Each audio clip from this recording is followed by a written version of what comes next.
itu. Loh kenapa begitu ceritanya begini ya? Waktu pembunuhan di Karbala itu ada cucunya Nabi yang masih kecil, namanya Ali Zainal Abidin, masih umur 8 tahun. Ali Zainal Abidin itu dengan ibunya, mari.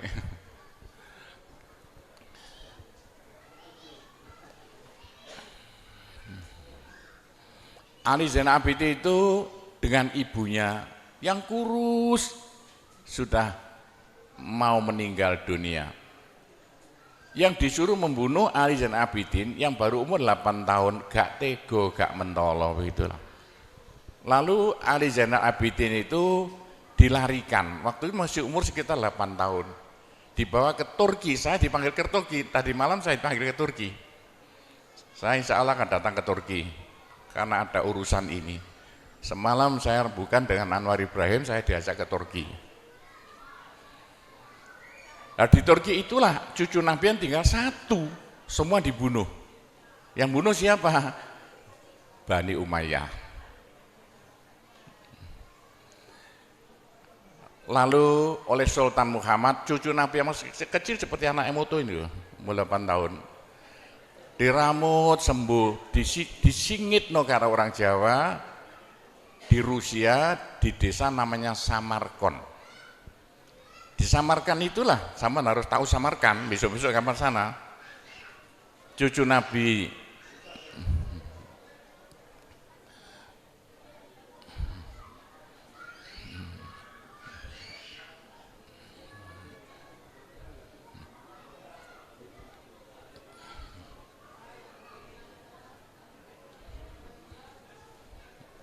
mari.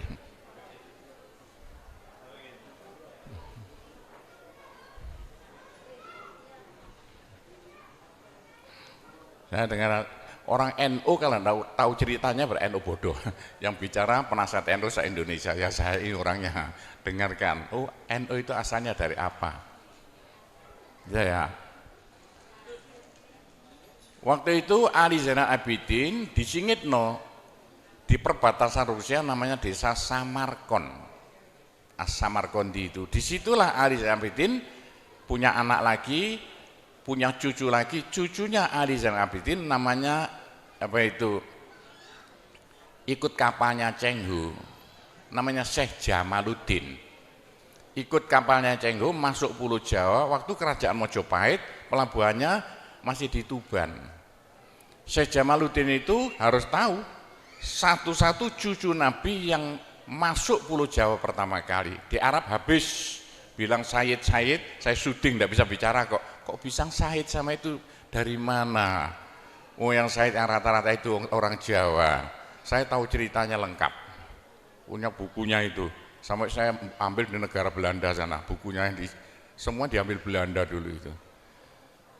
Sama harus tahu, Syekh Jamaluddin itu bikin rumah di Tuban, di Kecamatan Jatirogo, Desa Jambi. Tiap hol pasti saya. Holnya tanggal 15 Ramadan, tanggal 15 Sakban. Itu pesarnya anak cucu Nabi yang pertama kali masuk Pulau Jawa. Nama siapa namanya? Syekh Jamaluddin.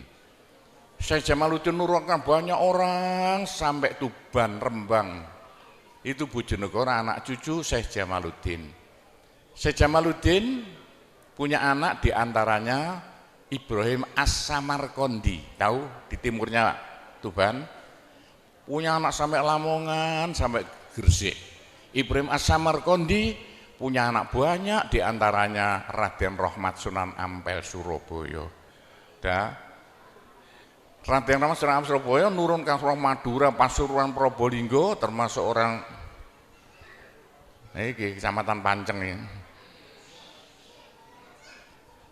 Di antara adiknya Raden Rahmat Sunan Ampel Surabaya kawin dengan Raja Mojopahit terakhir Prabu Kertawijaya, Bri Kertabumi, lahirlah namanya Raden Fatah. Jadi Raden Fatah itu ibu dari Mojopahit, keliru. Ayah dari Mojopahit, ibu dari Kanjeng Nabi. Waktu Raden Fatah jadi raja, meneruskan Mojopahit, dirubahlah kerajaan Hindu menjadi kerajaan Islam. Waktu Raden Patah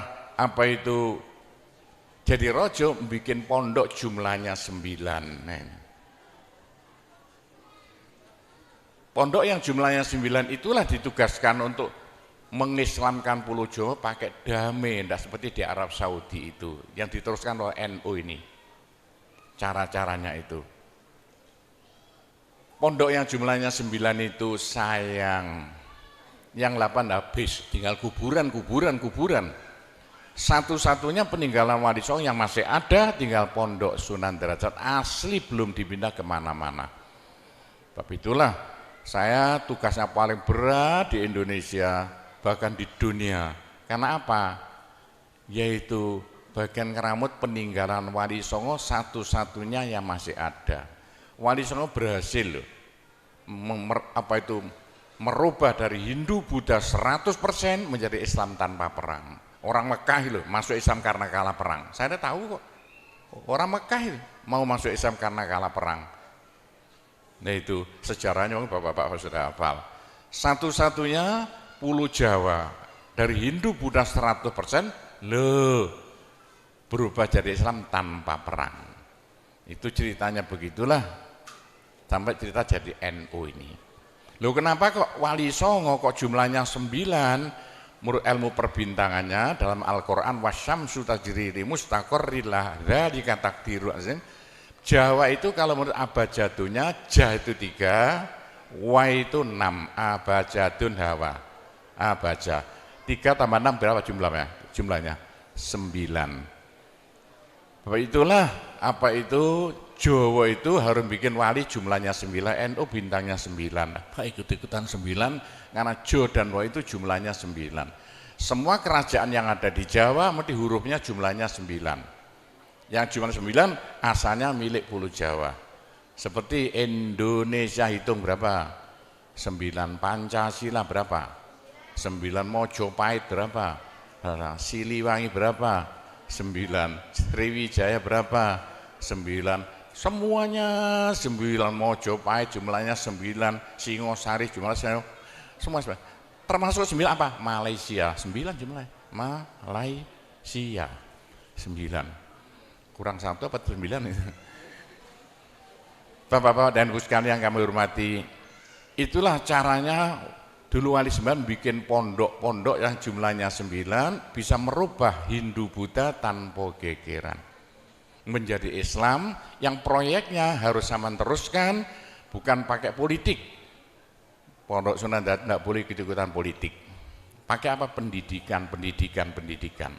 Caranya tiap ada susah-susah kumpul satu kampung diajak tahlilan. Ada senang-senang kumpul satu kampung diajak sholawatan. Itu caranya 9 wali dulu yang di Arab Saudi tidak ada. Begitulah ceritanya, garis besarnya caranya begitu. Loh karena waktu kerajaan Demak buyar, Indonesia rebutan tidak karu-karuan supaya Indonesia jadi satu nusa satu bangsa. Gusti Allah datangkan Belanda. Belanda didatangkan untuk suatu nikmat bagi bangsa Indonesia. Kalau Belanda tidak datang, tidak mungkin Indonesia dapat nikmat. Nikmat apa? Indonesia yang pecah belah jadi bukan main banyaknya kerajaan-kerajaan. Loh, setelah tahun 45 Belanda dikalahkan oleh Amerika, Indonesia menjadi satu nusa satu bangsa. Sebetulnya yang menjadikan Indonesia satu nusa itu Belanda. Belanda lari dikejar-kejar oleh tentara dari Jepang, dari Amerika. Itulah jadi alhamdulillah kalau Indonesia tidak dijajah Belanda mungkin jadi kerajaan Gresik, kerajaan Bojonegoro, kerajaan Semarang gitu. Untungnya dijajah. Sekarang Indonesia itu Islam terbanyak di dunia dan caranya pakai pondok pesantren, dan sekarang dari Cina datang kiainya nomor 1. Amerika sampai saya diundang ke Amerika untuk ingin merjuangkan Islam seperti di Pulau Jawa. Jadi sekarang di mana-mana ingin niru Pulau Jawa, tidak usah ikut partai politik. Partai apa saja silakan, yang penting tugas sampean semuanya kalau bisa niru pondok pesantren, bikin pendidikan Islam di seluruh Indonesia, kalau bisa di Malaysia. Yang pakai damai, Bagaimana orang Malaysia kecil-kecil bisa baca Al-Quran, doanya wudhu, doanya sholat. Tapi kalau bisa seperti di Indonesia pakai ibtidaiyah. Sekolahnya ikut pemerintah, tapi yang diajarkan agama. Masya Allah, kalau itu bisa nanti dikembangkan pelan-pelan di Malaysia. Saya temannya orang besar-besar Malaysia itu saya. Nanti boleh asal damai, tidak usah kere-keran. Bagaimana caranya? Insya Allah nanti kalau bisa akan menjadikan orang Malaysia besok seperti Pulau Jawa, menui surga. Itulah cerita garis besarnya asal usul NU yang sekarang dilantik di sini, asal usul Pondok Sunan Derajat, yaitu ceritanya hanya begitu, itu garis besarnya. Mungkin Bapak Ibu tanya saya, karena saya itu bagian dongo di NU itu, tentang urusan dongo sing paling mandi untuk cari uang. Nggih Bu nggih. Wah ini gue mau tak ulangi. Wong sampai kere ku saking gobloke. Lah Gusti Allah nantang sampean ud'uni astajib lakum, mintalah padaku, saya beri. Tuhan tidak akan melayani janji. Siapa yang minta pasti diberi. Doa paling mandi itu sebetulnya satu pakai